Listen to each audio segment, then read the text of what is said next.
মিষ্টি কথা ও সুন্দর চেহারার আড়ালে ভয়ঙ্কর প্রেমের ফাঁদ। প্রেমের ফাঁদে ফেলে সুযোগ মতো নগ্ন ভিডিও ধারণ করে ব্ল্যাকমেইল করাই তাদের মূল পেশা। তাদের চক্রে কেউ সাজে পুলিশ, কেউ সাংবাদিক। কখনো ফেসবুক বা মোবাইলে মিষ্টি কথায় ভুলিয়ে প্রেমের ফাঁদে ফেলে লাখ লাখ টাকা হাতিয়ে নেয় চক্রটি। লোকলজ্জার ভয়ে প্রায়ই তাদের চক্রের কবলে পড়েও এড়িয়ে যান ভুক্তভোগীরা।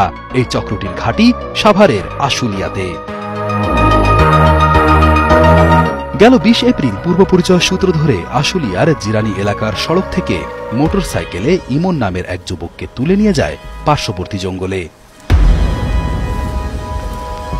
সেখানে গিয়েই ব্ল্যাকমেইল করে টাকা হাতিয়ে নেওয়া হয় ইমন নামের সেই যুবকের কাছ থেকে। প্রতিবাদ করায় মারধর করে ক্ষত বিক্ষত করা হয় ভুক্তভোগীর শরীর। এছাড়া বিষয়টি বিশ্বাসযোগ্য করে তুলতে যুবকের মুঠোফোন কেড়ে নিয়ে অপরাধীর স্ত্রীর মুঠোফোনে নানা মেসেজ পাঠায় নিজেই। পরে 20,000 টাকা মুক্তিপণ দিয়ে চক্রটির কবল থেকে ফিরে আসেন ভুক্তভোগী ইমন। পরবর্তীতে ঘটনাটি পুলিশকে জানানো হলে পুলিশি অভিযানে গ্রেফতার হয় এই চক্রের মূল হোতা ফাহিম ও সাথী আক্তার দম্পতি। হঠাৎ করে একটা মোটরসাইকেল আসে, আমাকে অস্ত্র ঠেকায় দুর্যোগভাবে আমাকে ওইখান থেকে তুলে নিয়ে আসে। শ্রীপুর লেবন হসপিটালের পিছনে যে জঙ্গল এলাকাটা আছে ওইখানে আমাকে নিয়ে জিম্মি করে রাখে, মারধর করে অনেক।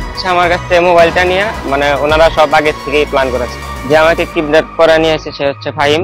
ফাহিমের ওয়াইফের সাথে আমার অস্ত্রমূলক ঠেকায়া জবানবন্দি নিয়ে সেটাকে আবার রেকর্ড করা, আমাকে জিম্মি করে রাখা হয়েছে।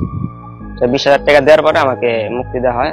তো আমি বাসায় চলে যাই। চলে যাওয়ার পরে আবার ফোন দেওয়া হয় যে পরবর্তী এটা নিয়ে যদি কোনো আলোচনা হয় বা কেউ জানে তাহলে আমাকে যে কোনো সময় মার্ডার করে ফেলতে হবে। জানা যায় এই অঞ্চলে প্রায়ই ঘটে এমন প্রতারণার ঘটনা। প্রেমের ফাঁদে পা দিয়ে গেল 2 মে চাঁপাইনবাবগঞ্জ থেকে আশুলিয়ার জামগড়ায় এসে রিয়ামণি নামে এক নারীর ব্ল্যাকমেইলের শিকার হয় যুবক সানাউল মাহমুদ। ঘরে আটকে রেখে অসামাজিক কাজের আখ্যা দিয়ে হাতিয়ে নেওয়া হয় প্রায় 60,000 টাকা। অভিযোগ পেয়ে এই চক্রের 3 জনকে গ্রেফতার করে পুলিশ। এর আগে চলতি বছরের ফেব্রুয়ারি মাসে পোশাক শ্রমিক এক তরুণকে একই কায়দায় আটকে রেখে টাকা হাতিয়ে নেয় অপর একটি চক্র। আমি 10 দিন আগে এক মেয়ের সাথে ফেসবুকে বন্ধুত্ব হয়। আমি চাঁপাইনবাবগঞ্জ থেকে বাইপেল যাওয়ার উদ্দেশ্যে ভাইয়ের কাছে গেলে তার ফোন পাওয়ার পর তার সাথে দেখা করি এবং দেখা করার পর সে বাসায় নিয়ে যায়। বাসায় নিয়ে গিয়ে আমি আটকে রেখে পুলিশের ডিবি পরিচয় দিয়ে আমার কাছে নগদ 35,600 টাকা এবং বিকাশ থেকে 29,350 টাকা হাতিয়ে নেয়। তারা এই ধরনের অনেক ধরনের প্রতারণা করে, যেমন ইয়াবা ঢুকিয়ে দেয় পকেটের ভিতরে, নেশাদ্রব্য জিনিস অনেক কিছু ঢুকিয়ে দেয়। তারা বলে যে পুলিশকে ইনফর্ম করি, পুলিশকে জানাই। এই ধরনের কাজগুলো তারা করে।